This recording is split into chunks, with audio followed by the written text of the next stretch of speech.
రాష్ట్రంలో ప్రజా వంచన పాలన సాగుతుందని జగిత్యాల జిల్లా కేంద్రంలో బీఆర్ఎస్ పార్టీ కార్యాలయంలో మాజీ మంత్రి బీఆర్ఎస్ పార్టీ రాష్ట్ర కార్యదర్శి తాటిపత్తి జీవన్ రెడ్డి అన్నారు. బీఆర్ఎస్ పార్టీ కార్యాలయంలో నిర్వహించిన విలేకరుల సమావేశంలో ఆయన జిల్లా పరిషత్ తొలి మాజీ చైర్పర్సన్ దా వసంత సురేష్, చెప్పుదండి మాజీ ఎమ్మెల్యే సుంకే రవిశంకర్, జిల్లా పరిషత్ వైస్ చైర్మన్ హరిచరణ్ రావు తదితరులు విలేకరుల సమావేశంలో పాల్గొన్నారు. ఈ సందర్భంగా దావా వసంత మాట్లాడుతూ జగిత్యాల ఎమ్మెల్యే ప్రెస్ మీట్ లో ఏ కండువ కప్పుకోలేదని బీఆర్ఎస్ ఎమ్మెల్యే అంటాడని అన్నారు. కాంగ్రెస్ కండువ కప్పుకొని ఎమ్మెల్యే దగ్గరికి వచ్చి ఎమ్మెల్యే మేడిపల్లి సత్యం మాట్లాడడం విడ్డూరంగా ఉందని అన్నారు. ప్రజల సమస్యల పరిష్కారం కోసం మంత్రిగా ఉండి కూడా ధారణ చేసిన నాయకుడు జీవన్ రెడ్డి అని అన్నారు. ప్రాథమిక విలువలు కూడా తెలియదు, ప్రజల పక్షాన్ని విమర్శించడం ప్రాథమిక సూత్రం అని తెలియకపోవడం దురదృష్టకరమని ఆమె అన్నారు.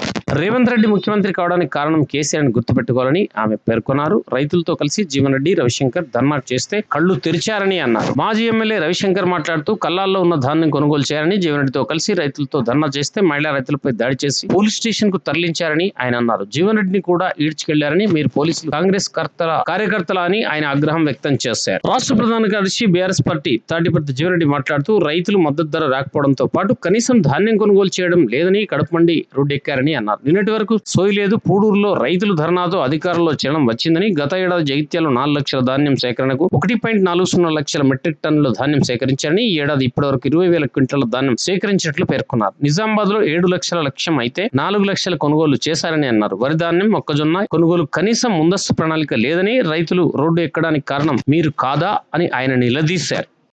అప్పుడైనా ఇప్పుడైనా కూడా జీవన్ రెడ్డి గారు ప్రజల గురించి, ప్రజలకు ఎక్కడైతే సమస్య ఉత్పన్నమవుతుందో ఆ ఉత్పన్నమైన సమస్యను పరిష్కార మార్గం దిశగా, మరి అది ప్రతిపక్షంలో ఉన్నా కూడా అధికార పక్షంలో ఉన్నా కూడా, మరి వారు ఆర్ఎన్బి మినిస్టర్గా ఉన్నప్పుడు కూడా మరి ధర్నా చేసినటువంటి రోడ్డు పైన కూర్చొని ప్రజలకు న్యాయం జరగాలి, రైతులకు న్యాయం జరగాలి అని చెప్పేసి మరి కూర్చొని న్యాయం చేసే విధంగా ప్రజల పక్షాన గొంతు విప్పినటువంటి నాయకుడు మరి జీవన్ రెడ్డి గారు. మరి ఆనాడేమో మీ మేడిపల్లి సత్తెనకు మల్యాలకు వచ్చి ప్రెస్ మీట్ పెట్టాలన్నా, మరి కొండగట్ట వచ్చి ప్రెస్ మీట్ పెట్టాలన్నా, పూడూరు వచ్చి ప్రెస్ మీట్ పెట్టాలన్నా కూడా అన్న ఆ సీటు కాపాడుకోవాలన్నా, ఎమ్మెల్యే సీటు ఇప్పియాలన్నా కనీసం మరి ఎవరొచ్చి నీకు మాట్లాడాలి, నువ్వు మాట్లాడితే ఎవరు పట్టించుకోకపోదు. ఇప్పుడంటే ఎమ్మెల్యేగా గుర్తిస్తుండ్రేమో కానీ అప్పుడు మాత్రం మళ్ళీ జీవన్ రెడ్డి గారే వెళ్ళి ప్రెస్ మీట్ పెట్టాలి. అక్కడ జీవన్ రెడ్డి గారు వెళ్ళి మాట్లాడితేనే అక్కడ మీ ఒక ఉనికి ఉంటుండే. ఇలా కాంగ్రెస్ గురించి ఇలా ఎట్లున్నదంటే కనీసం ప్రాథమిక విలువలు కూడా తెలివాయి. ఈ ఎమ్మెల్యే కావచ్చు, ఆ ఎమ్మెల్యే కావచ్చు. అధికారంలో ఉన్నటువంటి ప్రభుత్వాన్ని, ప్రతిపక్షంలో ఉన్నటువంటి ఏ నాయకుడైనా కూడా విమర్శించే అటువంటి హక్కు, విమర్శిస్తారనే ఒక ప్రాథమిక సూత్రం కూడా ఈ ఎమ్మెల్యేలకు తెలవకుండా పోయింది. వీళ్ళు ఎమ్మెల్యేలు అని చెప్పుకుంటారు. ఇలా నియోజకవర్గ ప్రజలు దురదృష్టవంతులు. మళ్ళీ వీళ్ళు వచ్చి మా కాంగ్రెస్ పార్టీ గొప్పతనం, రైతు పక్షపాతి, మరి జీవన్ రెడ్డి గారు అప్పుడు ఈ ప్రభుత్వాన్ని ఇట్లా అన్నారు అని అంటే, వీళ్ళు ఎట్లున్నదంటే మేడిపల్లి సత్తెన మాట్లాడితే కానీ ఇక్కడ ఎమ్మెల్యే మాట్లాడితే, మరి కాంగ్రెస్ పార్టీ గురించి జీవన్ రెడ్డి గారిగా చెప్తే పిల్లొచ్చి గుడ్డు నెక్కిరిచ్చినట్టుంది. ఇలా పిల్లొచ్చి గుడ్డు నెక్కిరిచ్చినట్టుంది. కాంగ్రెస్ పార్టీ ఘనత గురించి జీవన్ రెడ్డి గారికి చెప్పినట్టు.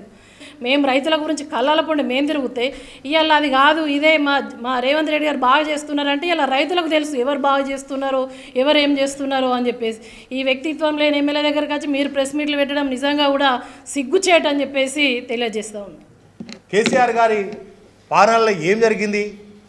మరి అంతకుముందు ఏముండే? ఇదే జగిత్యాల జిల్లా, ఇదే కొడిమేల మండలం, ఇదే మల్యాల మండలంలో ఆకలి చావులుండే, ఆత్మహత్యలుండే, తాగే నీళ్లు లేక, సాగు చేసుకోవడానికి నీరు లేక ఈ ప్రాంతం నుంచి వలసలు పోయి బతికారు కదా. దుబాయ్, బొంబాయి, భీమండి, మస్కట్, సౌదీ దేశాలు పోయి బతికారు కదా. ఇదే కాంగ్రెస్ పాలనలా తెలంగాణ వచ్చినాక, కాళేశ్వరం ప్రాజెక్టు కట్టినాక ఆనాడు ఆకలి చావులుంటే ఇవాళ అన్నదాత, అన్నం పెట్టే స్థాయికి తెలంగాణను మార్చింది కేసీఆర్ గారు. దేశానికి అన్నం పెట్టే స్థాయిలో తీసుకొచ్చింది కేసీఆర్ గారు. ఒకసారి ఆలోచన చేయి, చిన్న వయసు కదా, తెలుసుకొని మాట్లాడితే మంచిది.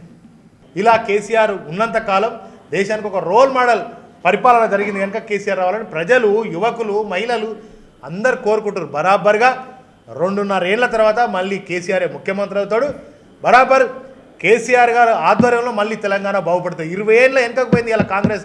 ఈ 2.5 సంవత్సరాల పాలనలో 20 ఏళ్ళు మళ్ళీ వెనక్కు పోయినటువంటి పరిస్థితి వచ్చేసింది. కనుక ఇప్పటికైనా ఈ రైతాంగానికి మీరు అండగా నిలవాల్సినటువంటి సమయం. మీరు నిలుస్తలేరు. బరాబర్ అన్న నాయకత్వంలో మేమందరం కూడా రైతన్నలకు అండగా ఉంటాం. బరాబర్ మీరు ధాన్యాన్ని ఎట్లా కొనుగోలు చేయరో చూస్తాం బిడ్డ. అంతేకాదు ఇలా మీ ప్లాన్ ఏంటంటే ఇట్లా తాత్సారం ఇప్పుడు నెల రోజుల నుంచి కొంటలేరు కదా, ఇక కొనుగోలు చేసేది వీళ్ళు కొనరు, ఇక మనం ప్రైవేట్కి అమ్ముకుంటే వడ్డీకి పౌసరు అమ్ముకుంటే సౌకర్యకి అమ్ముకుంటే సరిపోతుందనే ఒక దాన్ని తీసుకొచ్చే ఒక ప్రయత్నం, దుర్మార్గమైనటువంటి ఒక దరిద్రమైనటువంటి ఆలోచన చేసి వాళ్ళ రైతులను వెన్నుపోటు పడిచి వాళ్ళ రైతులను ఇబ్బంది పెడుతున్నారు, అరిగోస పెడుతున్నారు. ఎద్దు ఏడ్చిన ఎవసం, రైతన్న ఏడ్చిన రాజ్యం ఏనాడు కూడా బాగుపడదు. మీరు కూడా గిన్నె కలిసిపోతారు. బరాబర్ చెప్తున్నా ఇవాళ నేను. మీరు గుర్తుపెట్టుకొని రైతన్నను గొడగొడ ఏర్పిస్తున్నారు. ఇవాళ రైతన్నను రోడ్డు మీద ఎక్కే పరిస్థితి ఇవాళ కాంగ్రెస్ ప్రభుత్వం తీసుకొచ్చింది. ఇప్పటికైనా కళ్ళు తెరవండి, ఇప్పటికైనా ధాన్యాన్ని కొనుగోలు చేయండి అని చెప్పి బీఆర్ఎస్ పార్టీ పక్షాన నేను డిమాండ్ చేస్తున్నాను. Thank you. పూడూరు కేంద్రంగా జాతీయ రహదారిపై మిత్రుడు రవిశంకర్ గారి ఆధ్వర్యంలో ఒక విధంగా రాజకీయాలకు అతీతంగా రైతాంగం ఏదైతుందో కడుపు గాలి తాము పండించిన ధాన్యానికి ఏదైతుందో మద్దతు ధర పొందలేకపోవటమే కాదు, కనీసం కొనుగోలు కూడా చేయలేకపోవడంతో రోడ్డెక్కడం జరిగింది. అందరూ కూడా గమనించమని చెప్పంటారు. సరే, వాస్తవం గ్రహించి అధికార యంత్రాంగం స్పందించి ధాన్యం సేకరణకు ఏ విధంగా చర్యలు చేపట్టాలి అనేటువంటి ఆలోచన చేయవలసింది పోయి కేవలం రాజకీయంగా విమర్శ చేస్తే సమస్య పరిష్కారం అవుతుందని చెప్పని భావిస్తే పరిష్కారం కాదు. మీరు జగిత్యాల ఎమ్మెల్యే సంజయ్ గారు కానీ, చొప్పదండి ఎమ్మెల్యే సత్యం గారు కానీ, నేను ధర్నా మేము సంఘీభావం తెలపడం, మీరు జీర్ణించుకోలేకుంటే మమ్మల్ని విమర్శ చేస్తే విమర్శ చేయండి. కానీ ఒకటి మాత్రం ఏదైతుందో ప్రభుత్వం అధికార యంత్రాంగంలో చలనం వచ్చింది, సంతోషం అని చెప్పండి.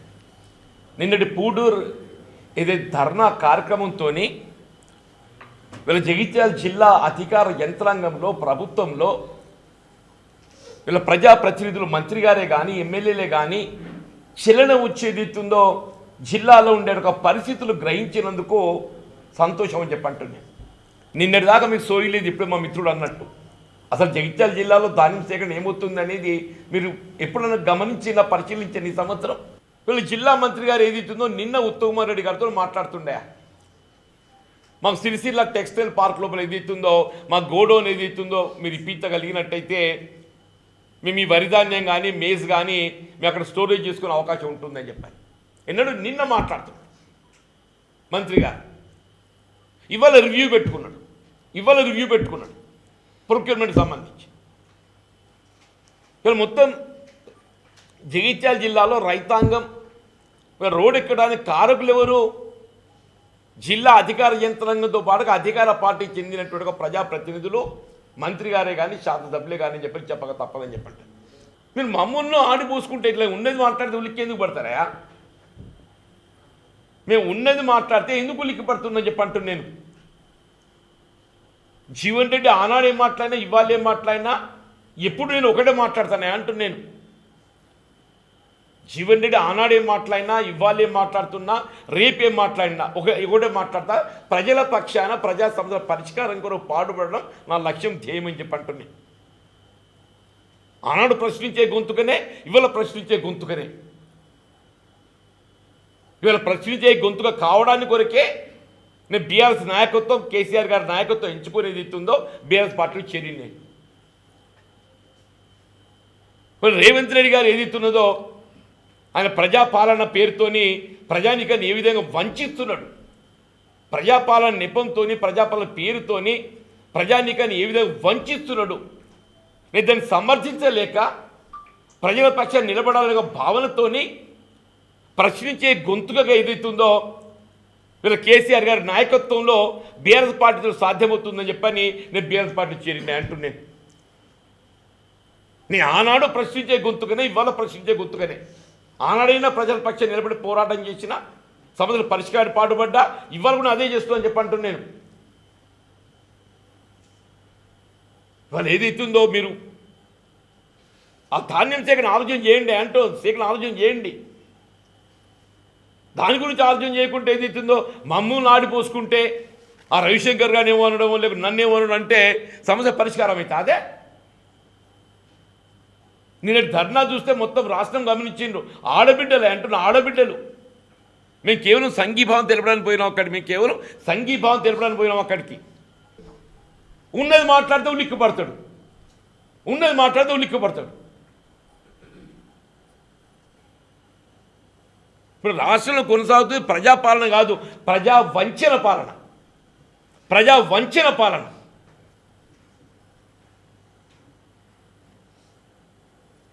ఇవాళ మాకు ఏదైతుందో నాకు ఇంకో 2 సంవత్సరాలు అధికార పార్టీలో కొనసాగే అవకాశం ఉండేనే. 2 సంవత్సరాల తర్వాత ఏ పార్టీ అధికారికి వస్తుందో వేరు. తర్వాత ఇప్పుడు మేడం అన్నట్టు ఏదైతుందో, రవిశంకర్ గారు అన్నట్టు ఏదైతుందో, రేవంత్ రెడ్డి గారు పోవాలి, కేసీఆర్ గారు రావాలని చెప్పని ప్రజలు కాంక్షిస్తుండో అది పక్కన పెట్టండి.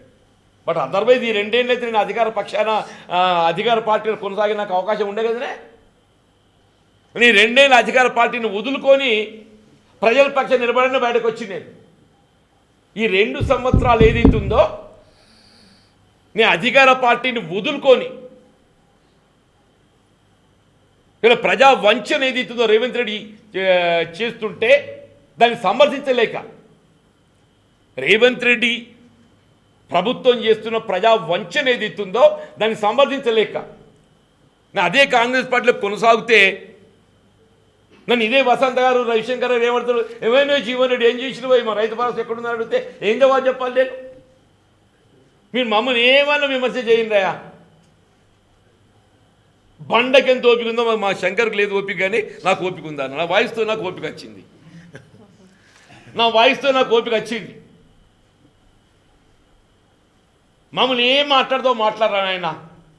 కానీ ఏదైతుందో ఒకటే చెప్తున్నా నేను, జగిత్యాల జిల్లాలో రైతాంగం ఇబ్బందులు ఎదుర్కోకుండా మా లక్ష్యం వల్ల ఒకటే. నిన్న 2 గంటలు ఎండలో ఏదైతుందో నడి రోడ్డు మీద వీళ్ళు మేము రైతాంగాన్ని సంఘీభావం తెలిపే విధంగా మేము ధర్నాలో పాల్గొన్నామని చెప్పంటే రైతుకు అండగా నిలవాలి. రైతుకు ఏదైతుందో ఒక రైతు బిడ్డగా ఇవాళ సీఎంఓకేలు మానిటర్ చేస్తారు. ఇక్కడ ఏమవుతుందో జగిత్యాల్లో సీఎంఓకేలు మానిటర్ చేస్తారు. ఇక్కడ ఏమవుతుందో జగిత్యాల్లో ఏం కాదు నాయన, ధాన్యం ప్రొక్యూర్మెంట్ చేయించేసేయి, కోత లేకుండా ఉన్నది మాట్లాడితే ఉలికిపడ్డ నిన్న మేము ఏదైతుందో పూడూరులో జరిగినటువంటి ఒక ధర్నా పరిణామము జగిత్యాల జిల్లా అధికార యంత్రాంగంలో జగిత్యాల జిల్లా చెందినట్టు అధికార పార్టీ ప్రజాప్రతినిధులు చలనం వచ్చినందుకు మీరు సంతోషపడుతున్నామని చెప్పండి. మళ్ళీ ధర్నా చెప్పండి కూడా చూడండి. ఇప్పుడు వసంత గారు తయారు చేస్తూ ఇంకో ధర్నా చెప్పంటున్నాను. ఇప్పుడు జగిత్యాల ఎమ్మెల్యే గారు అయితే నేను అభివృద్ధి కొరకే నేను పార్టీ మారంటే మారినో మారలో తెలియదు, కానీ నువ్వు అధికారం కొరకు పార్టీ మారినో అయితే ఈ రైతులకు ప్రొక్యూర్మెంట్ ఈ అభివృద్ధిలో భాగం కాదా ఇది? రైతులకు మద్దతు ధర కల్పింప చేయటము, కటింగ్ లేకుండా ధాన్యం తూకం వేపించడము, వ్యవసాయ ఉత్పత్తులకు ప్రభుత్వం కల్పింపజేయవలసినటువంటి ఒక రాయితీలు కల్పింపజేయటము, ఇవాళ ఏదైతున్నదో మీ రైతు భరోసా ఇదే రేవంత్ రెడ్డి గారు రాహుల్ గాంధీ గారితో చెప్పించింది కదా, అది ఎమ్మెల్యే గారి అభివృద్ధిలో భాగం కాదా? 15,000 ఇప్పించుడు. పోయి కూర్చో రేవంత్ రెడ్డి దగ్గర, పోయి కూర్చోవా రేవంత్ రెడ్డి దగ్గర. ఆ రైతు భరోసా 15,000 అడుగుతున్నా, నన్ను ఊళ్ళో పడితే నిండితులేరని చెప్పు. అది లేదు. పోయాక నాకు అభివృద్ధి, అది ఏందో అభివృద్ధి మాకు అర్థమవుతలేదు. అభివృద్ధి ఆ అభివృద్ధి అంటే ఏదైతుందో అధికార పార్టీలు చేర్చిన అభివృద్ధి అని చెప్పి అనుకుంటే మరి రేవంత్ రెడ్డి పట్టుకపోయి మోడీ గారితో కలుపు. అభివృద్ధి అనేది ఏదైతుందో అధికార పార్టీతో సాధ్యమవుతుందని చెప్పి అనుకున్నట్టయితే నువ్వు ఎట్లా ఇప్పుడు రేవంత్ రెడ్డి గారి సలహాదారులు కొనసాగుతున్నావు కదా. తెలంగాణ రాష్ట్రం అభివృద్ధి పథంలో పైన చేయబడాలంటే నీ ఆలోచన ప్రకారంగా మోడీ సంఖ్యలో దొర్రాలి, మోడీ సంఖ్యలో దొర్రాలి. ఇదేనా నువ్వు చెప్పేటువంటి ఒక సలహా సూచన? ఇవాళ నిన్నటి ధర్నాతోనన్నా ప్రభుత్వానికి కనువిప్పు అవుతుంది, అధికార యంత్రాంగంలో చలనం వస్తుంది. ఇవాళ అధికార పార్టీ ప్రతినిధులు ఎమ్మెల్యేలు ఏదైతుందో ఏదో మేము మిమ్మల్ని విమర్శిద్దామని చెప్పని కాదు, ప్రభుత్వానికి ఏదైతుందో ఇక్కడ వాస్తవ తెలియజెప్పాలని చెప్పని నేను రైతాంగం రోడ్డెక్కింది. ఇది రాజకీయ ఉద్దేశం కాదు. ఇది ప్రభుత్వంలో చెల్లని దేవాలే రైతాంగానికి కడగల్లో ఏదైతుందో వాళ్ళకు ఓదార్పు కలిగించి వాళ్ళ సమస్య పరిష్కరింపజేయాలని చెప్పి నిన్న పూడూరులో మిత్రుడు రవిశంకర్ గారు చొరవ తీసుకొని అది చేపించడం చెల్లెల మీద వచ్చింది నిన్నటికి. అది కేవలం మాటలకు కాకుండా చేతల రూపంగా ఇది అమలు కావాలని చెప్పని మేము డిమాండ్ చేస్తాం.